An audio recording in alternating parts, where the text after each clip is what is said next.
Assalamualaikum warahmatullahi wabarakatuh. Perkenalkan, nama saya Bilqis, saya IMA Jambi.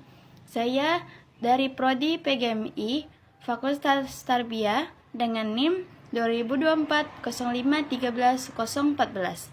Baiklah, tujuan video ini ialah untuk memberi bahasa Arab yang didosen oleh dosen pengampu Bapak Muhammad Yunus MPD. Baiklah, langsung saja saya masuk ke dalam materi saya yang berjudul tentang pembagian dan pengertian isim dari kelompok 7. Pembagian isim. Isim. Apa itu isim? Isim adalah kalimat atau kata benda. Nah, isim tersebut tidak memiliki zaman atau waktu atau juga masa. Maka isim juga terkenal dengan nama-nama negara atau nama seseorang. Nah, isim tersebut tidak sama dengan fiil. Fiil adalah kata kerja.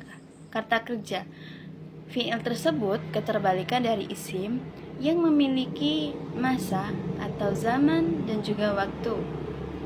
Nah, fiil adalah yang memiliki zaman dan juga waktu, sedangkan isim tidak memiliki zaman dan waktu. Contoh dari isim ialah seperti zanabun atau berarti ekor. Nah, sedangkan fiil, contoh dari fiil ialah seperti daraba yadribu dorban yang berarti memukul. Terdapat di situ fiil madi, fiil mudhari' dan isim fa'il.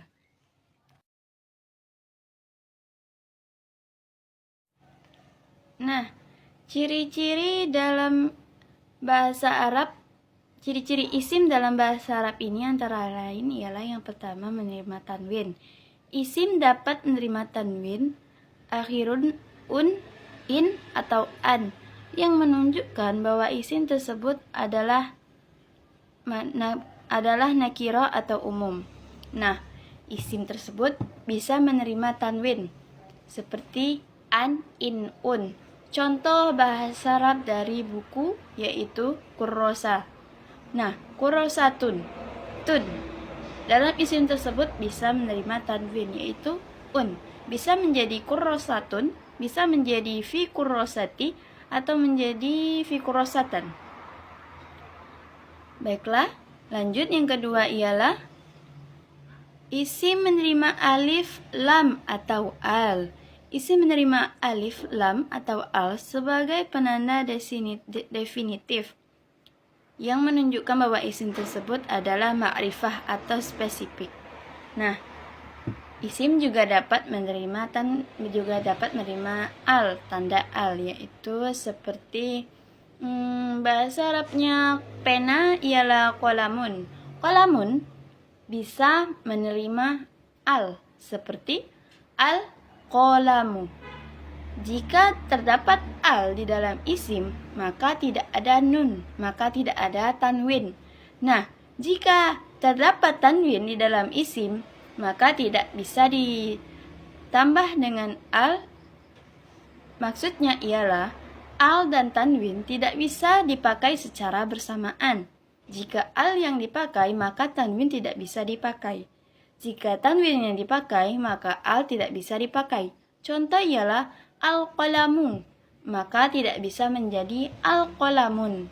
Nah, jika qalamun, jika tetap menjadi qalam, jika kamu ingin membaca qalamun, maka jangan menggunakan al. Karena al dan tanwin selama-lamanya tidak bisa bertemu, seperti aku dan kamu. Lanjut, tanda-tanda isim yang ketiga ialah dapat dijadikan subjek atau objek. Isim dapat berfungsi sebagai subjek atau objek dalam kalimat. Nah, dalam kalimat bahasa Arab ada yang namanya menjadi objek, subjek, dan juga predikat. Contohnya ialah akal waladut tifahatu. Akala al-waladu at-tufaha. Nah, Subjeknya ialah al-waladu yang berarti anak laki-laki. Nah, akala adalah menjadi predikat yang berarti makan. Dan at-tufaha menjadi objek yaitu yang berarti buah apel. Baik, lanjut contoh yang kelima ialah memiliki bentuk mufrad atau tunggal, musanna atau dua, dan jamak banyak. Isim dapat berubah bentuk tergantung pada jumlah yang dimaksud. Maksudnya ialah di dalam isim ialah ada namanya kata benda kan. Isim adalah kata benda. Nah, isim tersebut bermakna tentang nama-nama seseorang atau nama negara juga bisa termasuk. Nah, di dalam isim bisa menjadi kata yaitu yang bermakna 1, 2, dan 3 ke atas atau banyak. Nah, contoh dari isim mufrad yang berarti tunggal ialah seperti waladun, anak laki-laki. 1 anak laki-laki. Nah, yang kedua ialah contoh dari musanna yang berarti 2. Contoh ialah waladani. Nah, berarti yang bermakna adalah 2 anak laki-laki. Yang ketiga ialah contoh dari jamak yang berarti banyak seperti auladun. Auladun yang berarti 3 anak laki-laki atau anak laki-laki. Beberapa anak laki-laki. Nah, itu ya. Jadi dari penjelasan dari isim mufrad, isim musanna, dan isim jamak itu menjadi 3 bagian atau 3 golongan dalam bahasa Arab, yaitu isim mufrad yang berarti tunggal, isim musanna yang berarti 2 atau yang bermakna artinya sesuatu atau benda tersebut yang berarti ada 2. Dan yang ketiga ialah jamak yang berarti banyak, lebih dari 3 atau 3 ke atas.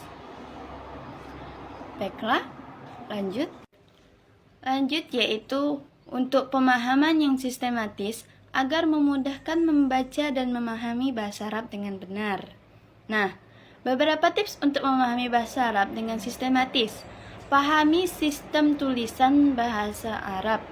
Ditulis dari kanan ke kiri dan memiliki 28 huruf dasar.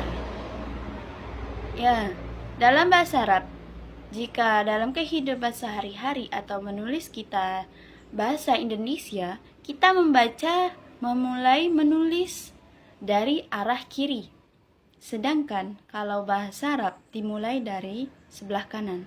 Maka jika kita ingin membaca bahasa Arab bukan dari arah kiri atau dari sebelah kiri, tapi dari sebelah kanan.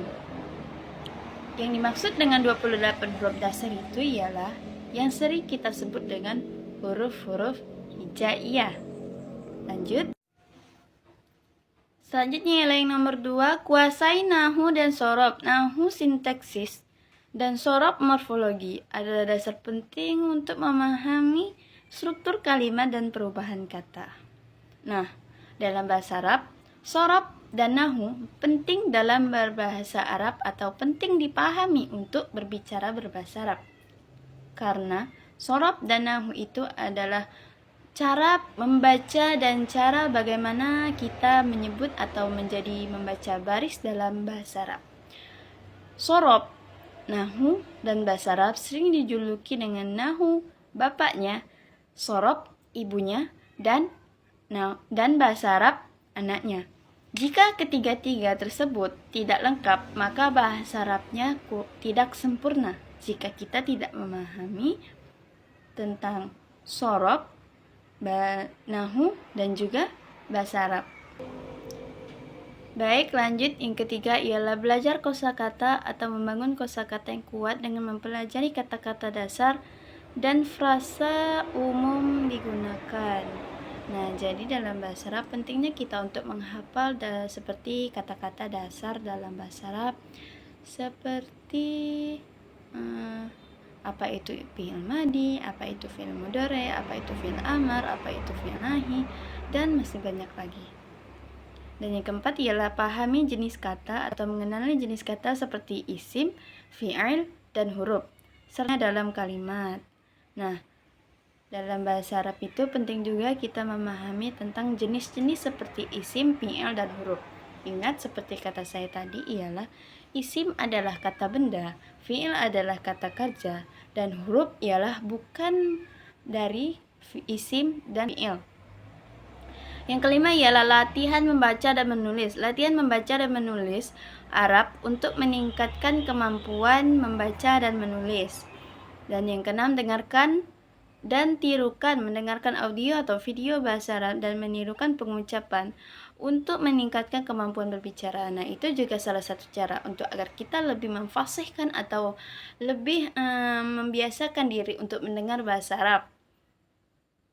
Yang ketujuh ialah gunakan sumber belajar yang terstruktur, menggunakan buku pelajaran, kursus online, atau aplikasi belajar bahasa Arab yang terstruktur untuk memfasilitasi pembelajaran.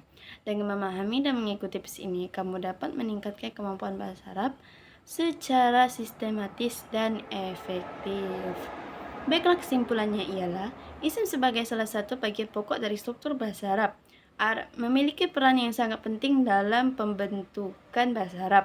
Isim adalah suatu benda yang tidak memiliki masa atau makna waktu, berbeda dengan fi'il atau kata kerja yang menunjukkan makna keterkaitan waktu. Baiklah, sekian dari saya.